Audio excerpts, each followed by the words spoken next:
কোন ঠাকুরের উপোস করে বিরাট কোহলির মতো হাজবেন্ড পেয়েছে অনুষ্কা শর্মা বলতে পারো?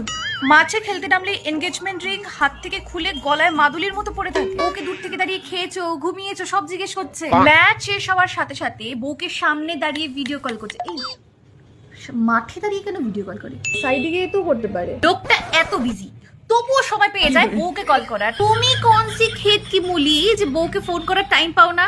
ব্যস্ত আছি, মিটিং এ আছি। এই শোনো, সারাদিন তুমি ফোন হাতে বসে থাকো, হ্যাঁ পটি গেলেও মোবাইল নিয়ে যাও, বউকে একটা ফোন করার টাইম পাও না? অন্যের বউয়ের সাথে কথা বলার সময় যত মিষ্টি করে কথা বলো, নিজের বউয়ের সাথে কথা বলার সময় সেই মিষ্টিগুলো যায় কোথায়? তখন মুখে করলা কেন গুজে রাখো? অন্যের বউ যখন হেল্প চায় তখন তো লাফিয়ে লাফিয়ে চলে যাও হেল্প করার জন্য। নিজের বউয়ের হেল্প করার সময় তোমার এত মিটিং কোথা থেকে চলে আসে? প্রমোশনের জন্য বসকে তেল দিতে পারো, ঘুরতে যাওয়ার জন্য গাড়িতে তেল দিতে পারো, বউকে তেল দেওয়ার সময় যত দেখানি, হ্যাঁ সময় সময় দরজায় তেল না দিলে যেমন ক্যাচর ক্যাচর আওয়াজ হয়, তেমনি সময় সময় সম্পর্কে তেল না দিলে ক্যাচর ম্যাচর তো হবেই। রনে বনে জঙ্গলে যখনই সময় পাবে বউকে কল লাগিয়ে দেবে বিরাট কোহলির মতো। In the world full of red flags, be someone's Virat Kohli.